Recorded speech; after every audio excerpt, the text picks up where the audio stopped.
सहनाववतो सहनौ भुनक्तो सह वीर्यङ्करवावहै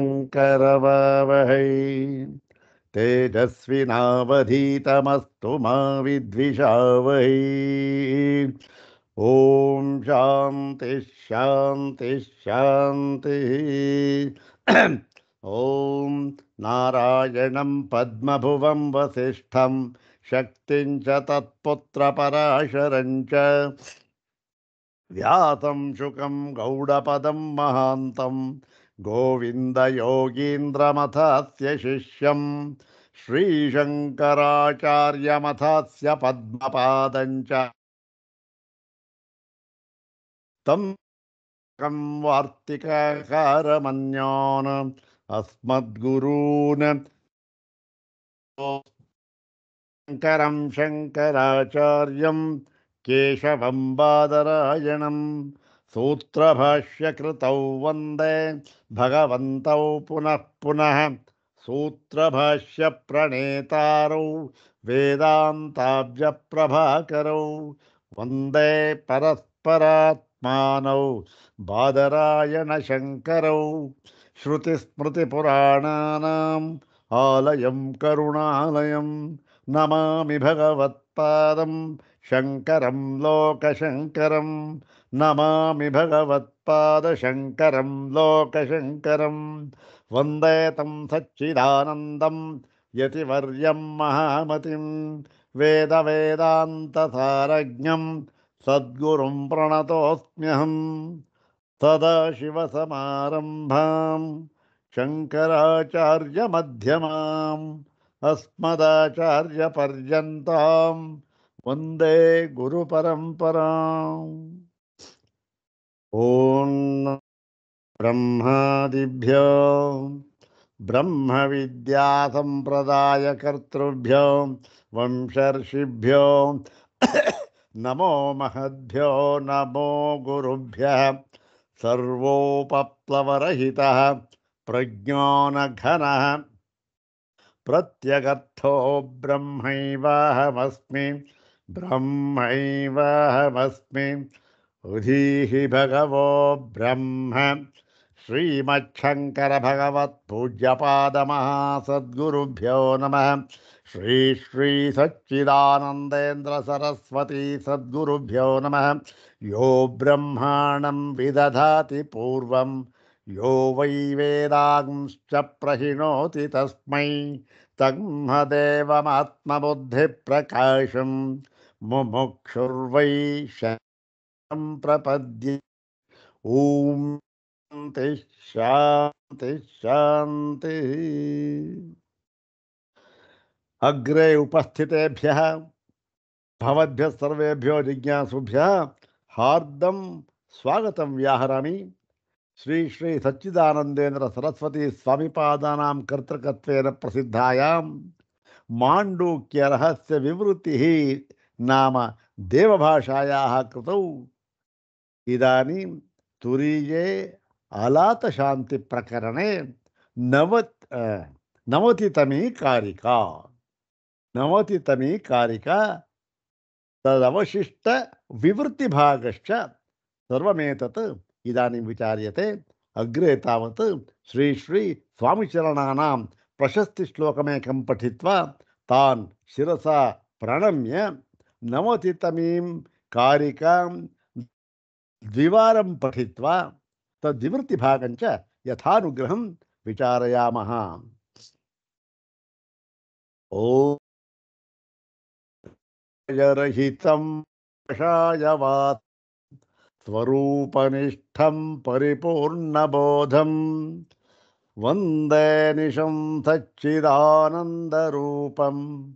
सरस्वतीम् इन्द्रसमानतेजम्। ॐ कषायरहितं काषायवासं स्वरूपनिष्ठं परिपूर्णबोधं वन्दे निशं सच्चिदानन्दरूपं सरस्वतीम् इन्द्रसमानतेजम्। अथ ಶ್ರೀ ಸಚ್ಚಿದಾನಂದೇಂದ್ರ ಸರಸ್ವತಿ ಸ್ವಾಮಿಪಾದೈರ್ವಿರಚಿತಾಯಾಂ ಮಾಂಡೂಕ್ಯ ರಹಸ್ಯ ವಿವೃತೌ ಚತುರ್ಥಂ ಅಲಾತಶಾಂತಿ ಪ್ರಕರಣಂ ತತ್ರ ನವತಿತಮೀ ಕಾರಿಕಾ. ಓಂ ಹೇ ಯಜ್ಞೇಯಾಪ್ಯಪಾಕ್ಯಾನಿ ವಿಜ್ಞೇಯಾನ್ಯಗ್ರಯಾಣತಃ ತೇಷಾಮನ್ಯತ್ರ ವಿಜ್ಞೇಯಾತ್ ಉಪಲಂಭಾಸ್ತ್ರಿಷು ಸ್ಮೃತಃ. ಓಂ ಹೇ ಯಜ್ಞೇಯಾಪ್ಯಪಾಕ್ಯಾನಿ ವಿಜ್ಞೇಯಾನ್ಯಗ್ರಯಾಣತಃ ತೇಷಾಮನ್ಯತ್ರ ವಿಜ್ಞೇಯಾತ್ ಉಪಲಂಭಾಸ್ತ್ರಿಷು ಸ್ಮೃತಃ. ಹೇಯ ಜ್ಞೇಯ ಆಪ್ಯ ಪಾಕ್ಯಾನಿ ಅಗ್ರಯಾಣತಃ ಪ್ರಥಮತಃ ಪ್ರಾಥಮ್ಯೇನ ವಿಜ್ಞೇಯಾನಿ ತೇಷಾಂ ವಿಜ್ಞೇಯಾದನ್ಯತ್ರ ವಿಜ್ಞೇಯಂ ವಿಹಾಯ ತ್ರಿಷು ಹೇಯ ಆಪ್ಯ ಪಾಕ್ಯೇಷು ಯೇ ಉಪಲಂಭಾಃ ಸ್ಮೃತಃ ತೇ ಸರ್ವೇ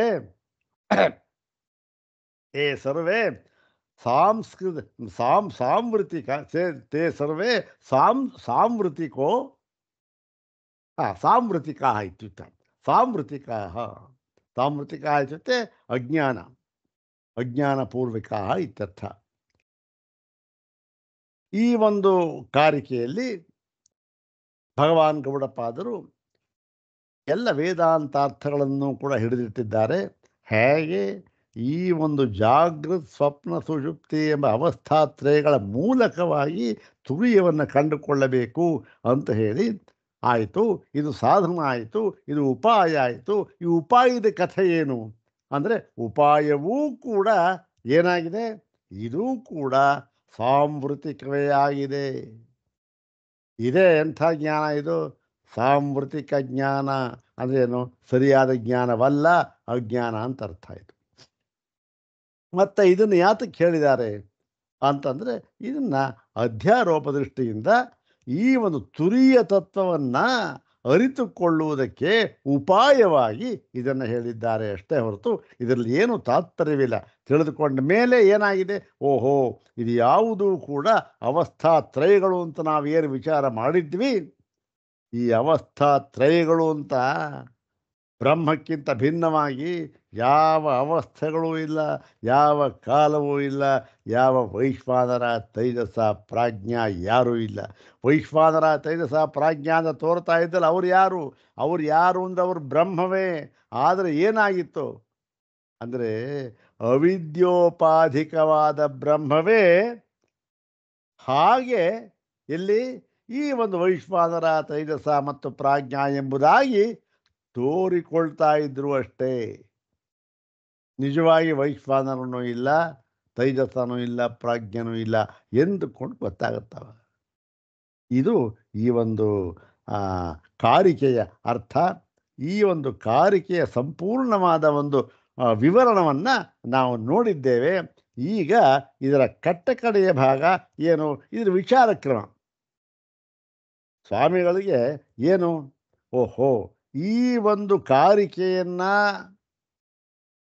ಪಠನ ಮಾಡಿದ ಮಾತ್ರಕ್ಕೆ ನಮಗೆ ಏನಾಗುತ್ತೆ, ಮೊಟ್ಟ ಮೊದಲಿಗೆ ಓಹೋ ಇದು ಯಾವುದಪ್ಪ, ಇವೆಲ್ಲವೇ ಹೇಯ ಜ್ಞೇಯ ಆಪ್ಯ ಪಾಕ್ಯ ಅಗ್ರಯಾಣ, ಇವೆಲ್ಲ ವಾಕ್ಯಗಳು ಕೂಡ ಬೌದ್ಧರ ಪಾರಿಭಾಷಿಕ ಪದಗಳು. ಆದ್ದರಿಂದ ಇದೇನಾಗಿದೆ, ಈ ಕಾರಿಕೆಯನ್ನು ಈ ಬೌದ್ಧರ ವಿಜ್ಞಾನವಾದಕ್ಕೂ ಕೂಡ ಹೊಂದಿಸಬಹುದಾಗಿದೆ, ಪೂರ್ತಿಯಾಗಿ ಹೊಂದುತ್ತೆ. ಆದ್ದರಿಂದ ಬೌದ್ಧರ ವಿಜ್ಞಾನವಾದವೇ ಇಲ್ಲಿ ಹೇಳಲ್ಪಟ್ಟಿದೆ ಎಂಬುದಾಗಿ ಯಾವನಾದರೂ ಕೂಡ ನಿಶ್ಚಯ ಮಾಡಿಕೊಂಡು ಬಿಡಬಹುದು. ಮತ್ತು ಅದೇ ರೀತಿ ಮಾಡಿಕೊಂಡು ಬಿಡಬಹುದು ಅಲ್ಲ, ಮಾಡಿಕೊಂಡು ಬಿಟ್ಟಿದ್ದಾರೆ ಮತ್ತು ಹೇಳುತ್ತಿದ್ದಾರೆ. ಹೌದು ತಾನೆ? ಆದ್ದರಿಂದ ಇದು ಹೀಗಲ್ಲ. ಮತ್ತು ಇದೇನು, ಈ ಪದಗಳು ಅವರ ಪಾರಿಭಾಷಿಕ ಪದಗಳು ಸರಿಯೇ, ಆದರೂ ಕೂಡ ಇವಕ್ಕೆ ಬೌದ್ಧರ ವಿಜ್ಞಾನವಾದದಲ್ಲಿ ತಾತ್ಪರ್ಯವಿಲ್ಲ, ಎಳ್ಳಷ್ಟು ತಾತ್ಪರ್ಯವಿಲ್ಲ ಅಂತ ಅನ್ನುವುದನ್ನು ಇಲ್ಲಿ ಈ ಒಂದು ಉದಾಹರಣ ಪೂರ್ವಕವಾಗಿ ತೋರಿಸಿಕೊಟ್ಟಿದ್ದಾರೆ ಸ್ವಾಮಿಗಳು. ಅದೇ ಈ ಒಂದು ಗ್ರಂಥದ ಹೆಚ್ಚುಗಾರಿಕೆ. ಈ ಒಂದು ತುಲನಾತ್ಮಕವಾದ ಅಧ್ಯಯನವನ್ನು ಈ ಮಾಡಿರ್ತಕ್ಕಂಥವರು ತುಂಬ ಕಡಿಮೆ. ತುಲನಾತ್ಮಕ ಅಧ್ಯಯನವನ್ನು ಮಾಡಿದ್ದಾರೆ, ಇಲ್ಲ ಅಂತಲ್ಲ, ಸ್ವಾಮಿಗಳೇನೋ ಹೊಸಬರಲ್ಲ. ಆದರೆ ಮಾಡಿ ಏನು ತೀರ್ಮಾನಕ್ಕೆ ಬಂದಿದ್ದಾರೆ ಅವರು? ಉದಾಹರಣೆಗೆ ವಿಧುಶೇಖರ ಭಟ್ಟಾಚಾರ್ಯ ಇರಬಹುದು, ಅಥವಾ ದಾಸಗುಪ್ತ ಇರಬಹುದು, ಅಥವಾ ಇನ್ನೊಬ್ಬರು ಇರಬಹುದು.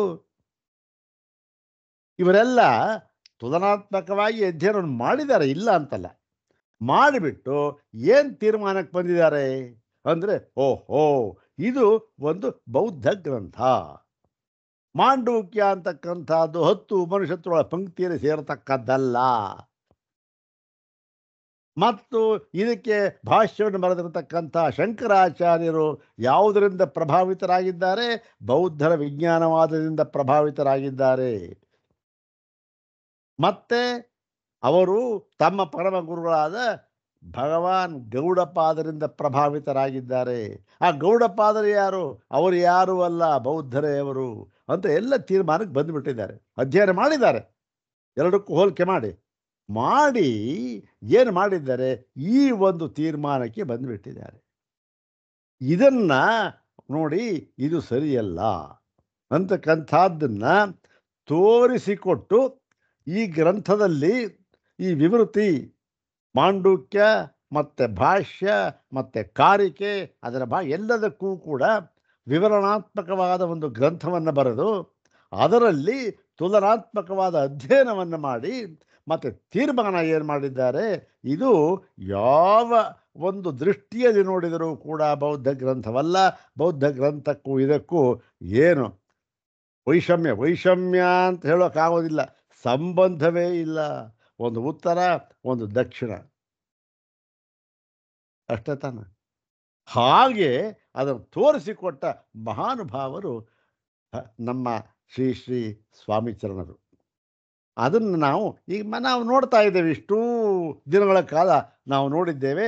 ಇಲ್ಲೂ ಕೂಡ ಸ್ವಾಮಿಗಳು ಅದೇ ಕೆಲಸವನ್ನೇ ಮಾಡಿದ್ದಾರೆ. ಅದನ್ನು ಇವತ್ತು ನೋಡೋಣ. ಏನು ನೋಡಿ, ಹೇಯ ಜ್ಞೇಯಾದಿ ಶಬ್ದಾ ಮಾಹಾಯಾನಿಕ ಪರಿಭಾಷಿತ ಇತಿ ಅಭ್ಯೂಹ ಮಾತ್ರಂ. ಈ ಹೇಯ ಜ್ಞೇಯ ಆಪ್ಯ ಪಾಕ್ಯ ಅಗ್ರಯಾಣ ಇವೆಲ್ಲ ವಿಜ್ಞೇಯ ಇವೆಲ್ಲ ಇದೆಯಲ್ಲ, ಇವೆಲ್ಲ ಯಾವುದು ಗೊತ್ತೇನು? ಮಹಾಯಾನಿಕ ಬೌದ್ಧರದು, ಅವರ ಪರಿಭಾಷೆ ಇದು ಎಂಬುದಾಗಿ ತೀರ್ಮಾನ ತೆಗೆದುಕೊಂಡು ಬಿಟ್ಟಿದ್ದಾರಲ್ಲ. ಯಾರು? ಅದೇ ಹಿಂದೆ ಕೆಲವರು ಭಟ್ಟಾಚಾರ್ಯ ಮತ್ತು ಗುಪ್ತ ಅವರೆಲ್ಲ ತಗೊಂಡಿದ್ದಾರೆ. ಅವರು ಇದು ಕೇವಲ ಇದು ಅಭ್ಯೂಹ ಮಾತ್ರ. ಇದೇನು ಅಯ್ಯಯ್ಯೋ ಅವರ ಒಂದು ಅಧ್ಯಯನದ ಕೊರತೆಯಿಂದ ಬಂದಿರತಕ್ಕಂತಹ ಒಂದು ಕಲ್ಪನಾ ಮಾತ್ರವಾಗಿದೆ ಅಷ್ಟೇ. ಆ ಕಲ್ಪನೆ ಹೇಗೆ ಬಂದಿದೆ? ಅವರು ಅಧ್ಯಯನದ ಕೊರತೆಯಿಂದ ಬಂದಿದೆ ಅಂತ ಧೈರ್ಯವಾಗಿ ಹೇಳ್ತಕ್ಕಂಥ ಮಹಾನುಭಾವರು ಸ್ವಾಮಿಪಾದರು. ಈ ಕೆಲಸವನ್ನು ಯಾರೂ ಕೂಡ ಮಾಡಿಲ್ಲ. ಯಾರು ಮಾಡಿದ್ದಾರೆ ನೋಡಿ ನೋಡೋಣ? ಎಲ್ಲೂ ಮಾಡಿಲ್ಲ. ಕೆಲವು ಬೌದ್ಧ ಗ್ರಂಥಗಳು ಈ ಪಾಶ್ಚಿಮಾತ್ಯರಲ್ಲಿ ಇದೆ. ಕೆಲವು ಗ್ರಂಥಗಳು ನಾನು ಹೆಸರು ಕೇಳಿದರೆ ಪೂರ್ತಿ ನಾನು ಓದಿಲ್ಲ. ಆದರೆ ಅದರಲ್ಲಿ ಇದು ಬೌದ್ಧ ಗ್ರಂಥ ನೋಡಿ ಅಂದ್ಬಿಟ್ಟು ಅವರ ಪರಿಭಾಷೆ ಅವರು ಇದನ್ನೇ ಕೊಟ್ಟಿದ್ದಾರೆ ಹೊರತು ಇದು ಹೇಗೆ ಅದಕ್ಕಿಂತ ಭಿನ್ನವಾಗಿದೆ ಅಂತಕ್ಕಂಥದ್ದನ್ನು ಶ್ರುತಿವಾಕ್ಯಗಳ ಪ್ರಮಾಣದಿಂದ ಮತ್ತು ಈ ಅನುಭವ, ಇದರಿಂದ ಏನು ಅನುಭವ ಆಗುತ್ತೆ, ಅದರಿಂದ ಏನು ಅನುಭವ ಆಗುತ್ತೆ ಅಂತಕ್ಕಂಥದ್ದು ಒಂದು ಹೋಲಿಕೆಯನ್ನು ಮಾಡಿ ತಿಳಿಸಿಕೊಟ್ಟಿರ್ತಕ್ಕಂಥವರು ಬಹಳ ಕಮ್ಮಿ. ನೋಡೋಣ ಇದೇನಾಗಿದೆ ಅಂತ. ಅತ್ರ 544ನೇ ಪುಟ. ಅತ್ರ ಹೇಯ ಜ್ಞೇಯ ಆಪ್ಯ ಶಬ್ದ ಪ್ರಯೋಗಾತ್ ಅಗ್ರಯಾಣ ಶಬ್ದ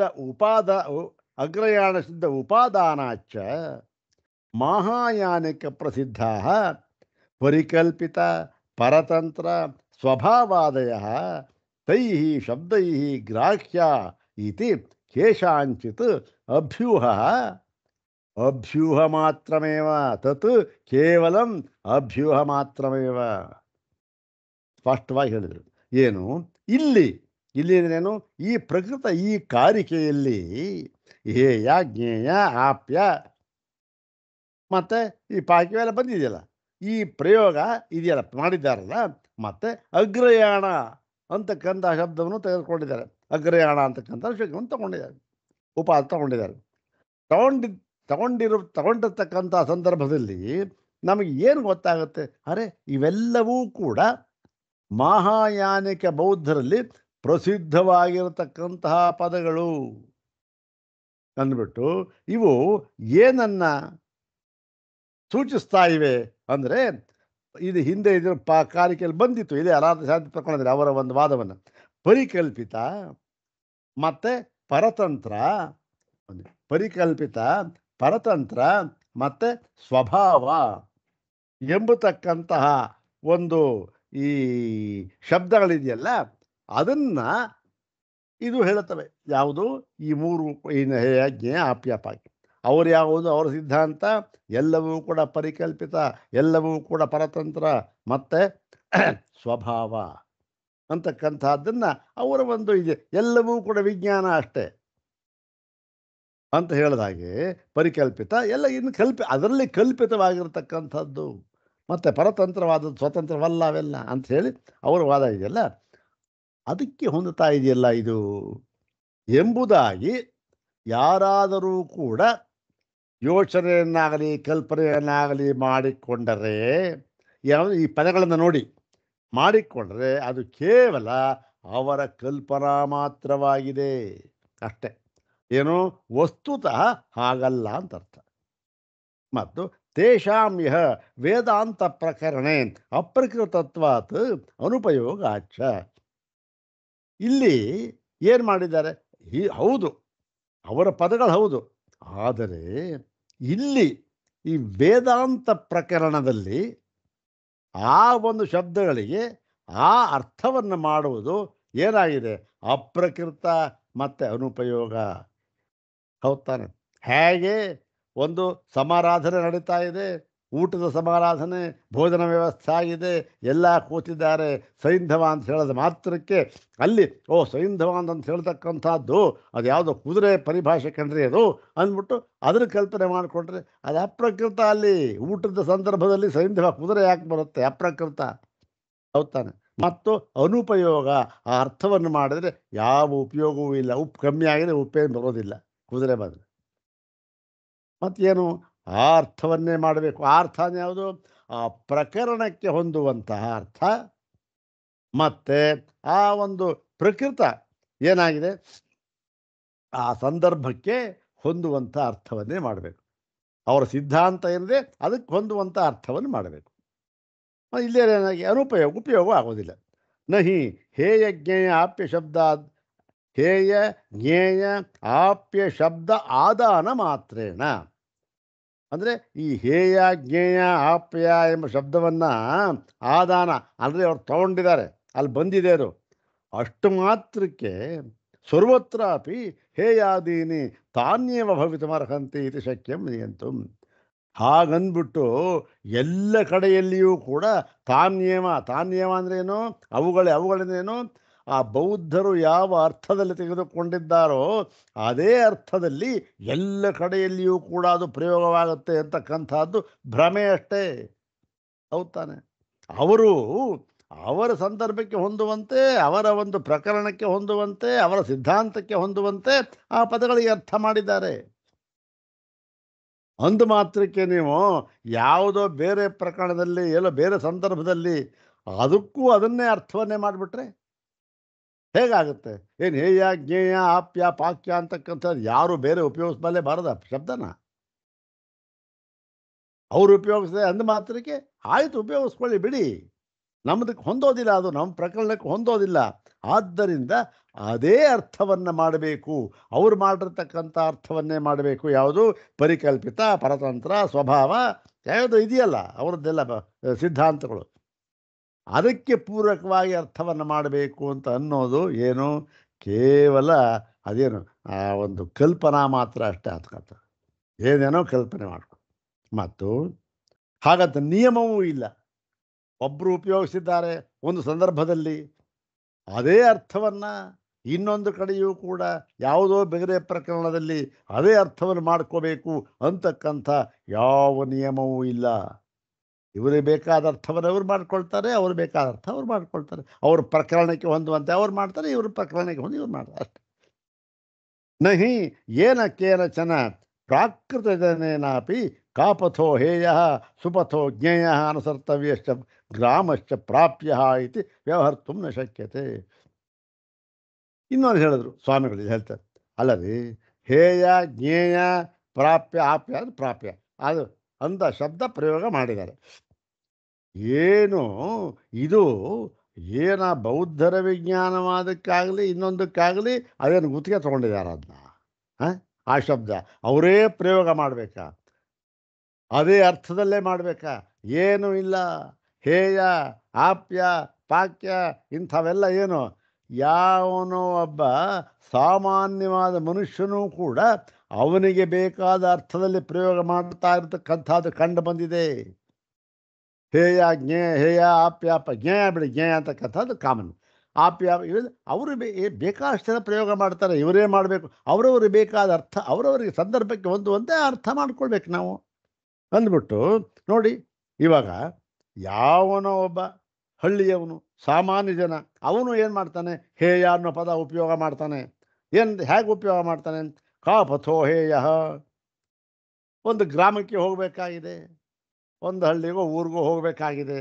ಆವಾಗ ಏನಾಗಿದೆ, ಅವನು ಕಾಪಥೋ ಜ್ಞೇಯ, ಕಾಪಥ ಅಂದ್ರೇನು, ಈ ಕೆಟ್ಟ ದಾರಿ, ಈ ದಾರಿನಲ್ಲಿ ಹೋಗಬೇಡ, ಅದನ್ನು ಬಿಡು ಅಂತ ಹೇಳ್ತಾನೆ. ಅದನ್ನು ಬಿಡಬೇಕಂದ್ರೆ ಈ ದಾರಿಯಲ್ಲಿ ಹೋಗಬಾರ್ದು. ಯಾಕೆ? ಆ ದಾರಿಯಲ್ಲಿ ಹೋದರೆ ನಿಮಗೆ ಇನ್ನೇನೋ ಬೇರೆ ಅಡ್ಡಿ ಬರುತ್ತೋ ಏನೋ ಅಡಚಣೆ ಇದೆ, ಹೋಗಬಾರ್ದು. ಹೇಯ ಅಂತಕ್ಕಂಥದ್ದು ಅವನು ಪ್ರಯೋಗ ಮಾಡ್ತಾನೆ, ಕಾಪಥೋ ಹೇಯ. ಮತ್ತು ಇನ್ನೊಂದೇನು, ಸುಪಥೋ ಜ್ಞೇಯ. ನೋಡಿ, ಈ ದಾರಿ ಇದೆಯಲ್ಲ, ಈ ದಾರಿ ನೀವು ತಿಳ್ಕೊಳ್ರಿ, ಈ ದಾರಿ ಕರೆಕ್ಟಾಗಿದೆ, ಇದು ಹೋಗ್ತಾ ಇದೆ ಅಂತ ಇಲ್ಲಿ ಜ್ಞೇಯ ಅಂತ ಹೇಳ್ತಾನೆ. ಇದಾಯ್ತಾ? ಏನಿಲ್ಲ, ಶಬ್ದ ಬಂತು. ಸುಪಥೋ ಜ್ಞೇಯ, ಈ ದಾರಿನಲ್ಲಿ ಹೋಗಬೇಕು ಅಂತ ಹೇಳ್ತಾನೆ, ಮತ್ತು ಈ ದಾರಿನ ಅನುಸರಿಸಿ ಹೋಗಬೇಕು ಅಂತಾನೆ. ಮತ್ತು ಪ್ರಾಪ್ಯ ಆಪ್ಯ ಅಂತಕ್ಕಂಥದ್ದು ಅವನು ಹೇಳ್ತಾನೆ, ಈ ದಾರಿನ ಹೋದರೆ ಈ ಗ್ರಾಮವನ್ನು ನೀವು ಪಡೆದುಕೊಳ್ಳಬೇಕು, ಸೇರಬೇಕು ಅಂತ ಅರ್ಥ. ಆಪ್ಯ ಅವನು ಉಪಯೋಗಿಸ್ತಾನೆ. ಹೀಗೆ ಇತಿ ವ್ಯವಹರ್ತು ನ ಶಕ್ಯತೆ. ಅಂದ್ರೇನು, ಇವನೇ ಈ ಪ್ರಾಕೃತ ಅಂತ ಇದ್ದಾರೆ, ಹೀಗೆ ಇದನ್ನು ಇದೇ ಅರ್ಥದಲ್ಲಿ ನಾವು ವ್ಯವಹಾರ ಮಾಡ್ಕೋಬೇಕು ಅಂತಕ್ಕಂಥದ್ದು ಯಾವ ನಿಯಮವೂ ಇಲ್ಲ. ಹಾಗಂತ ಒಂದು ಮಾಡಿಕೊಡೋದಕ್ಕೂ ಸರಿಯೂ ಹೋಗೋದಿಲ್ಲ ಅದು. ಮತ್ತು ಅಂದ್ರೇನು, ಇಲ್ಲಿ ವ್ಯವಹರ್ತು ನ ಶಕ್ಯತೆ ಅಂದರೆ ಇಲ್ಲಿ ಯಾವ ಅರ್ಥವನ್ನು ಇಟ್ಟುಕೊಂಡಿದ್ದಾರೋ ಅಲ್ಲಿ ಆ ಅರ್ಥವನ್ನು ತೆಗೆದುಕೊಳ್ಳೋದಕ್ಕಾಗೋದಿಲ್ಲ, ಅಲ್ಲಿ ತೆಗೆದುಕೊಂಡ ಅರ್ಥವನ್ನು ಇಲ್ಲಿ ತೆಗೆದುಕೊಳ್ಳೋಕ್ಕಾಗೋದಿಲ್ಲ. ಇಲ್ಲಿಗೆ ಇದೇ ಅರ್ಥ, ಅಲ್ಲಿಗೆ ಅದೇ ಅರ್ಥ. ಹಾಗಾಗಿ ಅವರೇ ಉಪಯೋಗಿಸ್ಬೇಕು, ಅದೇ ಅರ್ಥದಲ್ಲಿ ಬರಬೇಕು ಎಂಬತಕ್ಕಂತಹ ಯಾವ ನಿಯಮವೂ ಇಲ್ಲ. ಮತ್ತು ನಚ ಹೇಯಾದಿ ಶಬ್ದಾ ತಥಾ ತೇನ ಪ್ರಯುಕ್ತಾ ಇತಿ ಅನ್ಯೇನ ಅನ್ಯಾರ್ಥೆ ನ ಪ್ರಯೋಕ್ತವ್ಯ ಭವೇಯು. ನೋಡಿ, ಇವಾಗ ಹೇಯ ಜ್ಞೇಯ ಶಬ್ದ ಇದೆ, ಅದು ಅವರಿಂದ ಪ್ರಯೋಗವಾಗಿದೆ, ಅದನ್ನು ಇನ್ನೊಬ್ಬನು ಪ್ರಯೋಗ ಮಾಡಬಾರದು. ನ ಪ್ರಯೋಕ್ತವ್ಯ ಇತಿ ನ, ಮಾಡಬಾರದು ಅಂತ ಯಾವ ನಿಯಮವೂ ಇಲ್ಲ, ಹಾಗೇನೂ ಇಲ್ಲ. ಮತ್ತು ಪ್ರಚುರಶ್ಚ ಪ್ರಯೋಗೋ ಹೇಯಾದಿ ಶಬ್ದಾನಾಂ ಅಧ್ಯಾತ್ಮ ಗ್ರಂಥೇಶು ಮುಕ್ತಿ ಮಾರ್ಗ ಪ್ರಕಾಶಕೇಶು. ಮತ್ತು ವೇದಾಂತದಲ್ಲಿ ಈ ಹೇಯ ಆಪ್ಯ ಪಾಕ್ಯ ಜ್ಞೇಯ ಎಂಬತಕ್ಕಂತಹ ಶಬ್ದಗಳು ಈ ವೇದಾಂತ ಗ್ರಂಥಗಳಲ್ಲಿ, ಅಧ್ಯಾತ್ಮ ಗ್ರಂಥಗಳಲ್ಲಿ, ವೇದಾಂತ ಗ್ರಂಥಗಳಲ್ಲಿ ಏನಕ್ಕೆ ಪ್ರಯೋಗ ಮಾಡಿದ್ದಾರೆ? ಮುಕ್ತಿ ಮಾರ್ಗ ಪ್ರಕಾಶಕ, ಮುಕ್ತಿ ಮಾರ್ಗವನ್ನು ತೋರಿಸಿಕೊಡುವ ಸಂದರ್ಭದಲ್ಲಿ ಈ ಶಬ್ದಗಳನ್ನು ಪ್ರಯೋಗ ಮಾಡಿದ್ದಾರೆ. ನೋಡಯ್ಯ, ಇದನ್ನು ಬಿಡಬೇಕು ಅಂದರು, ಯಾವುದನ್ನು ಅರಿಷಡ್ ವರ್ಗಗಳನ್ನು ಅಂತಂದರು. ಇದನ್ನು ಪಡ್ಕೊಳ್ಬೇಕು ಅಂತಂತಂದರು, ಈ ಸಾಧನೆಗಳನ್ನು ಪಡ್ಕೊಳ್ಬೇಕು ಅಂದರೆ ಯಾವುದು? ಬಾಲ್ಯ, ಮೌನ, ಪಾಂಡಿತ್ಯ, ಇದನ್ನು ಪಡ್ಕೊಳ್ಬೇಕು ಅಂತಂತಂದರು. ಹೀಗೆ ಅವರು ಈ ವೇದಾಂತ ಗ್ರಂಥಗಳಲ್ಲಿ ಮುಕ್ತಿ ಮಾರ್ಗದಲ್ಲಿ ಹೋಗುವವನಿಗೆ ಈ ಒಂದು ಪದಗಳನ್ನು ಬಳಸಿ ಹೇಳಿದ್ದಾರೆ ಅವರು. ನಮಗೆ ಕಂಡಿದೆ. ತದ್ಯಥ ಇಲ್ಲಿ ಒಂದು ಉದಾಹರಣೆ ಕೊಟ್ಬಿಟ್ಟು ಸಂಯಂಗಮತಿ ಪ್ರಕರಣೆ ಭಗವತ್ಪಾದಾ ಏವ ತಾವದೇತಂ ಶ್ಲೋಕಂ ನ್ಯಭಾನ್ಸುಹು ಇದು ಇದು ಈ ಭೂತಕಾಲದ ಒಂದು ಪ್ರಯೋಗ ಅವ್ರು ಹೇಳಿದ್ದಾರೆ.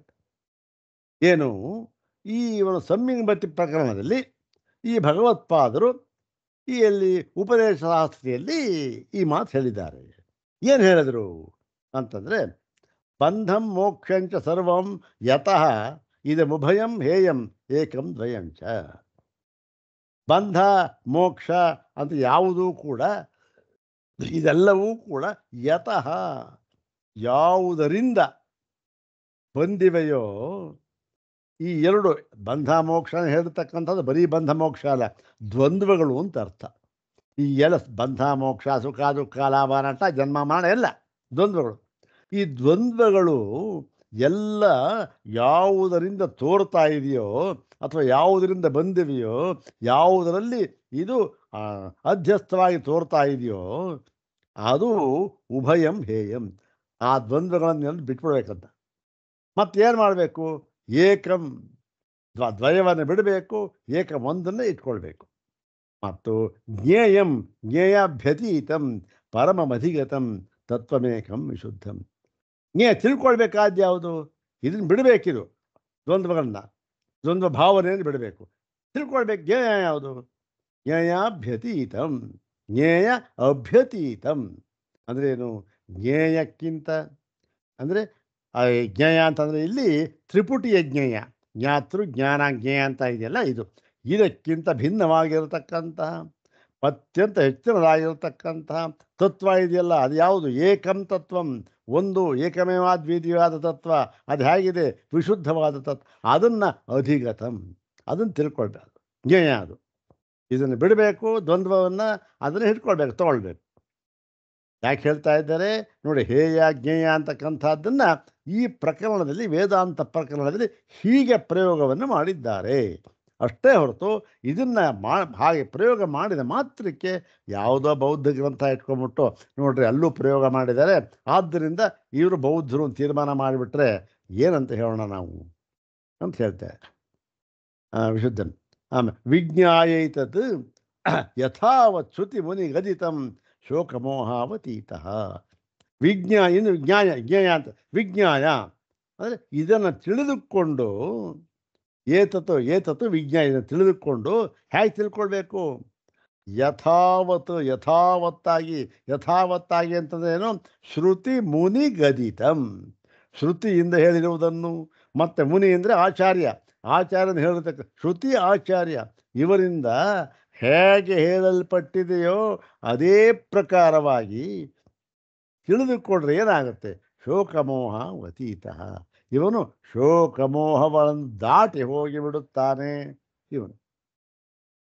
ಮತ್ತು ಸರ್ವಜ್ಞ ಸರ್ವಕೃತ್ ಸ್ಯಾತ್ ಭವಭಯರಹಿತೋ ಬ್ರಾಹ್ಮಣೋ ಅವಾಪ್ತ ಕೃತ್ಯ. ಅಂದ್ರೇನು? ಇವನು ಸರ್ವಜ್ಞ ಅಂತ ಹೇಳ್ತಾನೆ ಮತ್ತು ಸರ್ವಕೃತ್ ಎಲ್ಲವನ್ನು ಮಾಡಿದವನು ಅಂತ ಆಗಿಬಿಡ್ತಾರೆ. ಅವರಿಗೆ ಕೃತಕೃತ್ಯ ಅಂತ ಹೇಳ್ತಾರೆ, ಮಾಡಬೇಕಾದ ಯಾವುದೂ ಇಲ್ಲ. ಹೀಗೆ ಮತ್ತೆ ಭವಭಯರಹಿತ, ಯಾವ ಭವ ಅಂತಂದ್ರಕ್ಕಂಥದ್ದು ಇಲ್ಲೂ ಅಷ್ಟೇ ಸಂಸಾರ ದ್ವಂದ್ವ ಅಂತ. ಈ ದ್ವಂದ್ವಗಳ ಒಂದು ಭಯ ಇರೋದೇ ಇಲ್ಲ. ಅದರಿಂದ ಬಿಡುಗಡೆ ಹೊಂದಲ್ಪಟ್ಟವನಾಗಿ ಏನಾಗ್ತಾನೆ ಇವನು ಬ್ರಾಹ್ಮಣ ಅಂತ ಅನ್ನಿಸ್ಕೊಳ್ತಾನೆ. ಇವನು ಅವಾಪ್ತ ಕೃತ್ಯ ಅಂದರೆ ಎಲ್ಲವನ್ನೂ ಮಾಡಿಬಿಟ್ಟಿದ್ದಾನೆ. ಮಾಡಬೇಕಾದಂತಕ್ಕಂಥದ್ದು ಯಾವುದೂ ಉಳಿದಿಲ್ಲ. ಯಾಕೆ? ತನಗಿಂತ ಬೇರೆಯಾಗಿ ಮಾಡಬೇಕಾದ ಯಾವ ಕಾರ್ಯವಾಗಲಿ, ಯಾವ ಕರ್ತೃವಾಗಲಿ, ಯಾವ ಸಾಧನವಾಗಲಿ ಏನೂ ಇರುವುದಿಲ್ಲ ಎಂಬುದಾಗಿ ಇವನು ಶ್ರುತಿ ಮುನಿಗಳು, ಶ್ರುತಿ ಆಚಾರ್ಯ ಹೇಗೆ ಹೇಳಿದ್ದಾರೋ ಅದೇ ರೀತಿ ತಿಳ್ಕೊಂಡ್ಬಿಟ್ಟಿದ್ದಾನೆ ಇವನು. ಆದ್ದರಿಂದ ನಚ ಲೌಕಿಕಾದಿ ಜ್ಞಾನ ತಜ್ಞೇಯ ವೇದನ ಮಾತ್ರೇಣ ಸರ್ವಜ್ಞತಾ ಭವತಿ ಇತಿ ಸುಗತೈ ಅಂಗೀಕ್ರಿಯತೆ ಯಥ. ಇದನ್ನು ಆ ಒಂದು ಬೌದ್ಧರು ಕೂಡ ಒಪ್ಕೊಂಡಿದ್ದಾರೆ. ಏನು? ಈ ಲೌಕಿಕ ಇಲ್ಲಿ ಜ್ಞೇಯ ಅಂತ ಹೇಳಿದಾರಲ್ಲ, ಜ್ಞೇಯ ಅಂತ ಹೇಳೋದು ಏನಿದು? ತ್ರಿಪುಟಿರಹಿತವಾದ ಜ್ಞೇಯ ಅಷ್ಟೇ ಇದು. ಜ್ಞಾತೃಜ್ಞಾನ ಜ್ಞೇಯ ಅದರಲ್ಲಿ ಬರ್ತಕ್ಕಂಥ ಜ್ಞೇಯವಲ್ಲ. ಇದಕ್ಕೆ ತ್ರಿಪುಟಿ ಸಹಿತವಾದ ಜ್ಞೇಯ ಯಾವುದು? ಲೌಕಿಕ ಜ್ಞೇಯ ಅದು. ಈ ಲೌಕಿಕಾದಿ ಜ್ಞಾನ ಜ್ಞೇಯ ಅವೆಲ್ಲ ಇದೆಯಲ್ಲ, ಅದನ್ನು ವೇದನ ಮಾತ್ರೇನ ಅದನ್ನು ತಿಳ್ಕೊಂಡ್ರೆ ಏನಾಗುತ್ತೆ? ಸರ್ವಜ್ಞತ ನ ಭವತಿ. ಸರ್ವಜ್ಞತ್ವ ಅಂತ ಪ್ರಾಪ್ತವಾಗೋದಿಲ್ಲ. ಅದು ತಿಳ್ಕೊಂಡ್ರೆ ಅಷ್ಟು ಮಾತ್ರ ತಿಳ್ಕೊಂಡಾಗ ಆಗುತ್ತಷ್ಟೆ, ಎಲ್ಲವನ್ನು ತಿಳ್ಕೊಂಡಾಗ ಆಗೋದಿಲ್ಲ. ಇಲ್ಲಿ ಪ್ರತಿಜ್ಞೆ ಏನು? ಒಂದನ್ನು ತಿಳಿದುಕೊಂಡ್ರೆ ಎಲ್ಲವನ್ನೂ ತಿಳಿದಂತೆ ಆಗುತ್ತದೆ. ಅದು ಯಾವುದು ಅಂತಕ್ಕಂಥ ಪ್ರಶ್ನೆ ಇದು. ಹೌದಾ? ತೈತಿರಿಯರು ಬಂದಿತ್ತಲ್ಲ ಅದು. ಅದನ್ನು ಈ ಸುಗತರು ಕೂಡ ಒಪ್ಕೊಂಡೆ. ಸುಗತ ಅಂದರೆ ಬುದ್ಧ. ಸುಗತೈಹಿ ಇಲ್ಲಿ ಎರಡು ಅರ್ಥವನ್ನು ಕೂಡ ಮಾಡಬಹುದು. ಸುಗತ ಅಂತಂದರೆ ಬುದ್ಧನಿಂದ ಬೇಕಾದ್ರೂ ಅರ್ಥ ಮಾಡಬಹುದು. ಇಲ್ಲದೇ ಇದ್ದರೆ ಸುಗತೈಹಿ ಅಂತಂದರೆ ಇಲ್ಲಿ ಅನ್ವಯವಾಗುವಂಥ ಅರ್ಥ ಏನು? ಜ್ಞಾನಿಭಿಹಿ ಅಂತ ಅರ್ಥ. ಸುಗತೈಹಿ ಅಂತ ಇಲ್ಲಿ ಬಹುವಚನ ಪ್ರಯೋಗ ಮಾಡಿದ್ದಾರೆ. ಆದ್ದರಿಂದ ಅಲ್ಲೂ ಕೂಡ ಬುದ್ಧ ಅಂತಕ್ಕಂಥ ಒಬ್ಬ ಏನಲ್ಲ, ಈ ಬುದ್ಧರುಗಳು ಅನೇಕ ಬುದ್ಧರುಗಳಿದ್ದಾರೆ. ಈಗ ನಮಗೆ ಪ್ರಸಿದ್ಧವಾಗಿ ಗೊತ್ತಿರತಕ್ಕಂಥದ್ದು ಯಾರು? ಗೌತಮ ಬುದ್ಧ. ಅವನು ಗೌತಮ ಬುದ್ಧ ಅಂತಂದರೆ ಪರ್ಟಿಕ್ಯುಲರ್ ಯಾವುದೇ ಬುದ್ಧ.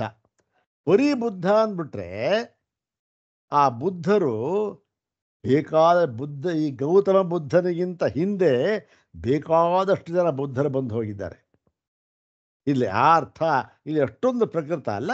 ಇಲ್ಲಿ ಸುಗತೈಹಿ ಅಂತಂತಂದರೆ ಚೆನ್ನಾಗಿ ತಿಳ್ಕೊಂಡಿರ್ತಕ್ಕಂಥವರು ಜ್ಞಾನಿಗಳು ಕೂಡ ಈ ಲೌಕಿಕ ಜ್ಞಾನದಿಂದ ಸರ್ವಜ್ಞತ್ವ ಬರೋದಿಲ್ಲ ಅಂತಕ್ಕಂಥ ಅವರು ಹೇಳ್ತಾ ಇದ್ದಾರೆ. ಆತಃ ಯತ್ಕಿಂಚಿತ್ ಏತತ್ ಉಕ್ತಂ ಇತಿ. ಆದ್ದರಿಂದ ಇಲ್ಲಿ ನಾವು ಹೇಳಿದ್ದು ಸರಿಯಾಗಿದೆ. ಎತ್ಕಿದ್ದೇನೆ ನಾವು ಹೇಳಿದ್ದೇವೆ, ಇಲ್ಲಿ ಸರಿಯಾಗಿದೆ ಅಷ್ಟೆ ಅಂಥೇಳಿ ಅದನ್ನು ಮುಗಿಸಿದ್ರು. ಈಗ 91ನೆಯ ಕಾರಿಕೆ. ಇಲ್ಲಿಂದ ಮುಂದೆ ಏನಾಗಿದೆ? ಒಂದು 10 ಕಾರಿಕೆ ಇದೆ.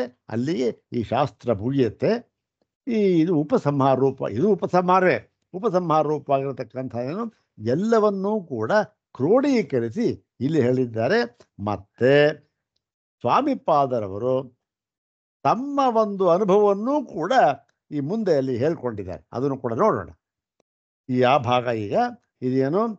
ಏಕನವತಿ ತಮಿ ಕಾರಿಕಾ. 91 ಏಕನವತಿ ತಮಿ ಕಾರಿಕಾ. ಯಾವುದದು? ಕಾರಿಕೆಯನ್ನು 2 ಸರಿ ಪಾರಾಯಣ ಮಾಡೋಣ. ಓಂ ಪ್ರಕೃತ್ಯಾಕಾಶವಜ್ಞೇಯ ಸರ್ವೇ ಧರ್ಮ ಅನಾದಯಃ ವಿದ್ಯತೆ ನಹಿ ನಾನಾತ್ವಂ ತೇಷಾ ಕ್ವಚನ ಕಿಂಚನ ಅಂತಕ್ಕಂಥ. ಓಂ ಪ್ರಕೃತ್ಯಾಕಾಶವಜ್ಞೇಯ ಸರ್ವೇ ಧರ್ಮ ಅನಾದಯಃ ವಿದ್ಯತೆ ನಹಿ ನಾನಾತ್ವಂ ತೇಷಾಂ ಕ್ವಚನ ಕಿಂಚನ. ಎಲ್ಲ ಏನು ಉಪಸಂಹಾರ ರೂಪವಾಗಿ ಬಂದಿರತಕ್ಕಂಥದ್ದು ಹಿಂದೆ ಎಲ್ಲ ಹೇಳಿದ್ರು. ಅದರದ್ದೇ ಒಂದು ಸಂಕ್ಷಿಪ್ತವಾಗಿ ಹೇಳ್ತಾ ಇದ್ದಾರೆ. ಪದವಿಭಾಗವನ್ನು ನೋಡೋಣ. ಪ್ರಕೃತಿಯ ಇಲ್ಲಿ ಎಲ್ಲ ಹೊಸದಾದ ವಿಚಾರ ಅಂಥದ್ದೇನೂ ಇಲ್ಲ, ಹಿಂದೆ ಹೇಳಿರ್ತಕ್ಕಂಥದ್ದೇ. ಅದರಿಂದ ನಾವು ಒಂದು ಸರಿ ಓದಿದ್ರೆ ತಮಗೆಲ್ಲ ಗೊತ್ತಾಗುತ್ತಿದ್ದು. ಆದರೂ ಕೂಡ ಒಂದು ವಿಭಾಗ ಅನ್ವಯ ಅರ್ಥ ನೋಡಿಕೊಂಡ್ರೆ ಇನ್ನೂ ಚೆನ್ನಾಗಿ ಗೊತ್ತಾಗುತ್ತೆ.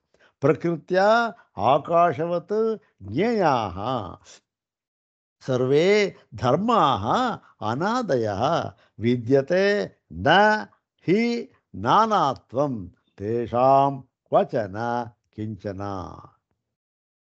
ಅನ್ವಯ ಹೇಗಾಗುತ್ತೆ? ಸರ್ವೇ ಧರ್ಮ ಅಂದರೆ ಇಲ್ಲಿ ಬೌದ್ಧರ ಕ್ಷಮಿಸಬೇಕು, ಧರ್ಮ ಅಂತಂದರೆ ಗೌಡಪಾದರು ಈ ಆತ್ಮರೊಳಗೆ ಏನೇನು ಜೀವರುಗಳಿಗೆ ಇಲ್ಲಿ ಧರ್ಮ ಅಂತ ಹೇಳ್ತಕ್ಕಂಥದ್ದು ಹಿಂದೆ ಬೇಕಾದಷ್ಟು ಸರಿ ಹೇಳಿದ ಅವರು ಬಂದು ಪರಿಭಾಷೆ ಅದು. ಧರ್ಮ ಅಂದರೆ ಜೀವರುಗಳು ಅಂತ ಅರ್ಥ. ಸರ್ವೇ ಧರ್ಮ ಪ್ರಕೃತ್ಯ ಆಕಾಶವತ್ ತಿಷ್ಠಂತಿ ಇತಿ ಜ್ಞೇಯಾ. ಪ್ರಕೃತ್ಯ ಅಂತಂದರೆ ಸ್ವಭಾವೇನ ಅಂತ ಅರ್ಥ. ಪ್ರಕೃತ್ಯ ಇತಿ ಸ್ವಭಾವೇನ ಅಂದರೆ ಏನು ಬೇಕಾಗಿಲ್ಲ, ಸ್ವಭಾವದಿಂದಲೇ ಅದು. ಅಂದರೆ ಏನು? ಯಾವ ಸಾಧನವಾಗಲಿ ಇನ್ನೊಂದಾಗಲಿ ಏನೂ ಬೇಕಿಲ್ಲ, ಸ್ವಭಾವದಿಂದಲೇ ಅದು. ಏನದು? ಸರ್ವೇ ಧರ್ಮ ಅಂದರೆ ಇಲ್ಲಿ ಜೀವರುಗಳು ಅಂತ ಅರ್ಥ.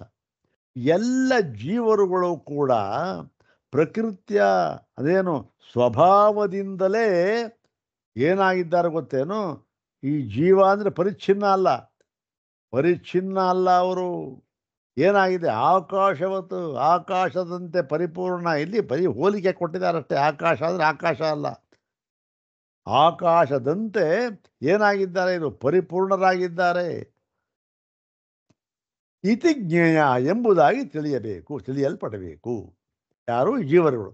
ನಾವೇನು ತಿಳ್ಕೊಂಡಿದ್ದೀವಿ? ಅಯ್ಯೋ, ನಾವು ಬದ್ಧರು, ನಾವು ಪಾಪ ಪುಣ್ಯಗಳಿಗೆ ಒಳಗಾದವರು, ಏನೋ ಕರ್ಮ ಇವೆಲ್ಲ ತಿಳ್ಕೊಂಡಿದ್ದೀವಲ್ಲ. ಇದೆಲ್ಲ ಏನಾಗಿದ್ದಾರೆ ಗೊತ್ತೇನು? ಸ್ವಭಾವದಿಂದಲೇ ಅವರೆಲ್ಲ ಆಕಾಶದಂತೆ ಪರಿಪೂರ್ಣರಾಗಿದ್ದಾರೆ. ಪರಿಪೂರ್ಣ ಅಂದರೆ ಏನು? ಇಲ್ಲಿ ಆಕಾಶಕ್ಕೆ ಯಾವ ಲೇಪ ಅಂತ ಇದೆಯಾ? ಧೂಳಾಯಿತು, ಆಕಾಶಕ್ಕೆ ಏನಾಯಿತು? ಇಲ್ಲ, ಎಲ್ಲವೂ ಕೂಡ ಶುದ್ಧವಾಗಿದೆ, ಆಕಾಶಕ್ಕೆ ಏನಾಯಿತು? ಏನೂ ಆಗಿಲ್ಲ. ಯಾವುದೇನಾದರೂ ಆಕಾಶಕ್ಕೆ ನಿರಂಜನ, ಅದು ಲೇಪ ಅಂತಕ್ಕಂಥದ್ದೇ ಇಲ್ಲ. ಹಾಗೆ ಯಾವ ದ್ವಂದ್ವಗಳ ಲೇಪವೂ ಇಲ್ಲ. ಯಾರಿಗೆ? ಈ ಜೀವರುಗಳಿಗೆ. ಅದು ಹೇಗೆ? ಅದು ಪ್ರಕೃತಿಯ ಸ್ವಭಾವದಿಂದಲೇ ಆಗಿದ್ದಾರೆ ಅವರು. ಯಾವ ಒಂದು ಲೇಪವೂ ಇಲ್ಲ ಅವರಿಗೆ, ಸುಖ ದುಃಖಗಳ ಲೇಪ, ದ್ವಂದ್ವಗಳ ಲೇಪ. ಮತ್ತು ಅನಾದಯ ತಿಷ್ಠಂತಿ ಇತಿ, ಇದನ್ನು ಸೇರಿಸ್ಕೋಬೇಕು. ಅನಾದಯ ತಿಷ್ಠಂತಿ ಇತಿ ಜ್ಞೇಯ. ಅನಾದಯ ಅಂತ ಇದೆ. ಅನಾದಯ ಅಂದರೆ ಅನಾದಯ ತಿಷ್ಠಂತಿ ಇತಿ ಜ್ಞೇಯ. ಅವರು ಅನಾದಯ ಅಂದರೆ ಅವರಿಗೆ ಹುಟ್ಟಾಗಲಿ ದ್ವಂದ್ವ ನಾಶವಾಗಲಿ ಇಲ್ಲ, ಪರಿಚ್ಛಿನ್ನರಲ್ಲ. ಅವರು ಸರ್ವದಾ ಅಜಸ್ವರೂಪರು ಅಂತ ಹೇಳಿ ಅದನ್ನು ತಿಳ್ಕೊಳ್ಬೇಕು. ಮತ್ತು ತೇಷಾಂ ಧರ್ಮಾಣಾಂ ತೇಷಾಂ ಅಂದರೆ ಧರ್ಮಾಣಾಂ ಅಂತರ್ಥ. ತೇಷಾಂ ಧರ್ಮಾಣಾಂ ಅಂತಂದ್ರೆ ಏನು? ಧರ್ಮಾಣಾಂ ಅಂದರೆ ಜೀವಾತ್ಮನಾಂ ಅಂತರ್ಥ. ಅವರಿಗೆಲ್ಲ ಜೀವಾನಾಂ ಅಂತರ್ಥ. ತೇಷಾಂ ನಾನಾತ್ವಂ ವಚನ ಕಿಂಚನ ವಿದ್ಯತೆ. ಅವರಿಗೆ ನಾನಾತ್ವ ಅಂತಕ್ಕಂಥದ್ದು ಏನ್ರಿ? ಇಷ್ಟೊಂದೆಲ್ಲ ಇದೆಯಲ್ಲ, ಇಷ್ಟೊಂದೆಲ್ಲ ಜೀವ, ಎಲ್ಲ ನಾನಾತ್ವ ಅಂತಕ್ಕಂಥದ್ದು ಭಿನ್ನವಾಗಿರ್ತಕ್ಕಂಥದ್ದು. ಕ್ವಚನ ಎಲ್ಲಿಯೂ ಕೂಡ, ಕಿಂಚನ ಎಳ್ಳಷ್ಟೂ ಕೂಡ ನ ವಿದ್ಯತೆ ಇರುವುದಿಲ್ಲ ಅಂತಕ್ಕಂಥದ್ದು. ಇಲ್ಲೇನು? ಇಲ್ಲಿ ಇದೆಲ್ಲ ಹೇಳಿರ್ತಕ್ಕಂಥದ್ದು ಅದ್ವೈತ ಪ್ರಕರಣದಲ್ಲಿ ಇದನ್ನು ವಿಸ್ತಾರವಾಗಿ ಹೇಳಿದ್ದಾರೆ. ಅಂದರೆ ಏನು? ಎಲ್ಲ ಜೀವರುಗಳು ಕೂಡ ಸ್ವಭಾವದಿಂದಲೇ ಪರಿಪೂರ್ಣರು, ನಿರಂಜನರು. ಯಾವ ಲೇಪವೂ ಇಲ್ಲ, ಯಾವ ಕರ್ಮಗಳ ಲೇಪವೂ ಇಲ್ಲ. ಕರ್ಮಗಳ ಫಲ ಸುಖ ದುಃಖ, ಹೌದು ತಾನೆ? ಅದರ ಲೇಪವಂತೂ, ಕರ್ಮಗಳ ಲೇಪವೇ ಇಲ್ಲ ಅಂದಮೇಲೆ ಅದರ ಫಲದ ಲೇಪ ಎಲ್ಲಿ ಬರುತ್ತೆ? ಇನ್ನು ಯಾವಾಗ ಕರ್ಮ ಫಲಗಳ ಲೇಪ ಇಲ್ಲ ಅಂತಂತ ಆಯಿತೋ, ಆಗ ಜನ್ಮ ಎಲ್ಲಿ, ಮರಣ ಎಲ್ಲಿ? ಜನ್ಮನೂ ಇಲ್ಲ. ಯಾಕೆ? ಕರ್ಮ ಫಲ ಅನುಭವಿಸೋದಕ್ಕೆ ಜನ್ಮ.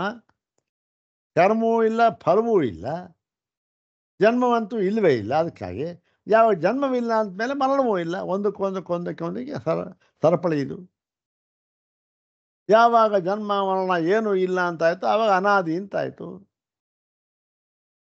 ಅನಾದಿ, ಇಂತಹ ಪರಿಪೂರ್ಣವೂ ಅನಾದಿ ಆಗಿರತಕ್ಕಂತಹ ಒಂದು ತತ್ವ ಇದೆಯಲ್ಲ, ಅದು ಯಾವತ್ತಿಗೂ ಕೂಡ ಅಯ್ಯಯ್ಯೋ ನಾನು ಬದ್ಧನಾಗಿ ಬಿಟ್ಟಿದ್ದೇನೆ, ಪಾಪ ಪುಣ್ಯಗಳಿಗೆ ಸಿಲುಕಿ ಬಿಟ್ಟಿದ್ದೇನೆ, ನನಗೆ ಹೀಗಾಯಿತು ಹಾಗಾಯಿತು, ಇವೆಲ್ಲ ಯಾವತ್ತೂ ಇಲ್ಲ. ಸ್ವಭಾವದಿಂದಲೇ ಪರಿಶುದ್ಧರು, ಪರಿಪೂರ್ಣರು ಎಲ್ಲರೂ ಕೂಡ. ಆದರೂ ಕೂಡ ಏನಾಗಿದೆ? ಇದು ಅದನ್ನೇ ಅಜ್ಞಾನ ಅಂತಕ್ಕಂಥದ್ದು. ಅದು ಸಂವೃತ್ತಿ ಅಂತ ಕೇಳ್ತಾರೆ. ಅದನ್ನು ಗೌಡಪಾದ ಸಂವೃತ್ತಿ ಅಂತ ಕರೆದಿದ್ದು. ಹತ್ತಾನೆ ಇದು. ಮತ್ತು ಇದರ ಒಂದು ಭಾಷ್ಯ ಭಾಗ ನೋಡಿ. ಪರಮಾರ್ಥತಸ್ತು ಪ್ರಕೃತ್ಯ ಸ್ವಭಾವತ, ಇಲ್ಲಿ ಹಾಕ್ಬಿಟ್ಟಿದ್ದಾರೆ. ಪ್ರಕೃತ್ಯ ಸ್ವಭಾವತಃ ಆಕಾಶವತ್ ಆಕಾಶತುಲ್ಯಾ ಸೂಕ್ಷ್ಮ ನಿರಂಜನ ಸರ್ವಗತತ್ವೈ ಸರ್ವೇ ಧರ್ಮಾ ಆತ್ಮನಃ ಜ್ಞೇಯಾ ಮೋಕ್ಷಭಿ ಅನಾದಯ ನಿತ್ಯಾ.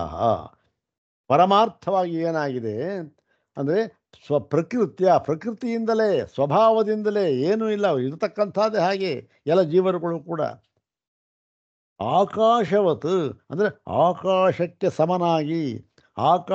ಸಮನಾಗಿ ಯಾವ ಒಂದು ದೃಷ್ಟಿಯಲ್ಲಿ, ಯಾವ ವಿಷಯದಲ್ಲಿ ಅಂದರೆ ಸೂಕ್ಷ್ಮ ನಿರಂಜನ ಸರ್ವಗತತ್ವ. ಎಲ್ಲರೂ ಕೂಡ, ಎಲ್ಲ ಜೀವರು ಕೂಡ ಆಕಾಶದಂತೆ ಸೂಕ್ಷ್ಮರು, ಮತ್ತೆ ನಿರಂಜನರು, ಮತ್ತೆ ಸರ್ವಗತರು ಅಂದರೆ ಪರಿಪೂರ್ಣರು ಅಂತ ಅರ್ಥ. ಎಲ್ಲರೂ ಕೂಡ ಸ್ವಭಾವದಿಂದಲೇ. ಅಂತ ನಾವು ತಿಳ್ಕೊಳ್ಬೇಕು. ಯಾರು ಮುಮುಕ್ಷುಭಿ ಅಂದರೆ ಯಾವನು ಇದಕ್ಕೆ ಮೋಕ್ತುಮಿಚ್ಚು ಅವರು ಮೋಕ್ಷ ಪ್ರಯತ್ನ ಮಾಡ್ತಾ ಇದ್ದರು ಇದನ್ನು ತಿಳ್ಕೊಳ್ಬೇಕು ಫಸ್ಟ್ ಮೊದಲನೇದಾಗಿ. ಮತ್ತೇನು ಹೀಗಿರೋದರಿಂದ ಅವರು ಅನಾದಯ ನಿತ್ಯ ಮತ್ತು ಬಹುವಚನ ಕೃತ ಭೇದಾಶಂಕಾಂ ನಿರಾಕುರ್ವನ್ನಾಹ. ಓಹೋ ಏನ್ರಿ ಸರ್ವೇ ಧರ್ಮ ಅಂತಂದರು, ಎಲ್ಲರೂ ಕೂಡ ಏನು ಪರಿಪೂರ್ಣರು. ಹಾಗಾದರೆ ಪರಿಪೂರ್ಣರಾದವರು ಎಷ್ಟು ಜನ ಇದ್ದಾರೆ? ಎಲ್ಲ ಜೀವರು ಎಷ್ಟು ಜನ ಇದ್ದಾರೋ ಅಷ್ಟು ಜನ ಅಷ್ಟು ಜನ ಪರಿಪೂರ್ಣ ಇರಬೇಕಲ್ಲ, ಅಷ್ಟು ಜನ ಪರಮಾತ್ಮರು ಇರಬೇಕಲ್ಲ ಅಂತ ಶಂಕೆ ಬಂದ್ಬಿಡ್ಬೋದು ಅವಾಗ. ಆ ಥರ ಶಂಕೆ ಬರುತ್ತೆ. ಅದನ್ನು ಬರದೇ ಇರಲಿ ಎಂಬುದಕ್ಕಾಗಿ ಈ ಮುಂದಿನ ವಾಕ್ಯವನ್ನು ಹೇಳಿದ್ದಾರೆ. ಏನು? ಆ ನಿರಾಕುರ್ವನ್ ಅಂದ್ರೇನು? ನಾನಾತ್ವಂ ಕ್ವಚನ ಕಿಂಚನ ನ ವಿದ್ಯತೆ ಅಂತ ಹಾಕಿ, ಆಹಾ ಕ್ವಚನ ಕಿಂಚನ ಕಿಂಚಿತ್ ಅಣುಮಾತ್ರಮಪಿ ತೇಷಾಂ ನ ವಿದ್ಯತೆ ನಾನಾತ್ವಂ. ಇವಾಗ ಎಲ್ಲ ಧರ್ಮರುಗಳು ಕೂಡ ಪರಿಪೂರ್ಣರು ಅಂತ ಹೇಳಿಬಿಟ್ರು. ಹಾಗಾದರೆ ಪರಿಪೂರ್ಣರು ಎಷ್ಟು ಜನ ಇದ್ದಾರೆ? ಹಾಗಾದರೆ ಬೇಕಾಷ್ಟು ಜನ ಇರಬೇಕಲ್ಲ, ಎಲ್ಲರೂ ಬಂದ್ಕೊಂಡ್ರೆ ಅಂತಕ್ಕಂಥ ಒಂದು ದೃಷ್ಟಿ ಬರದೇ ಇರಲಿ ಅಂತ ಹೇಳಿಬಿಟ್ಟು ನಾನಾತ್ವ ಅಂತಕ್ಕಂಥದ್ದು ಎಳ್ಳಷ್ಟು ಯಾವಾಗಲೂ ಇಲ್ಲ ಅಂತ ಹೇಳಿ ಅದನ್ನು ಹೇಳ್ತಾ ಇದ್ದಾರೆ. ಇದಕ್ಕೆ ಒಂದು ವಿವೃತಿ ಸ್ವಾಮಿಗಳು ಬರೆದಿದ್ದಾರೆ, ಅದನ್ನು ಮುಂದಿನ ಭಾಗದಲ್ಲಿ ನೋಡೋಣ. ಓಂ ಶಾಂತಿ ಶಾಂತಿ ಶಾಂತಿ. ಓಂ ತತ್ಸತ್. ಆ ಒಂದು ಸುಧಾ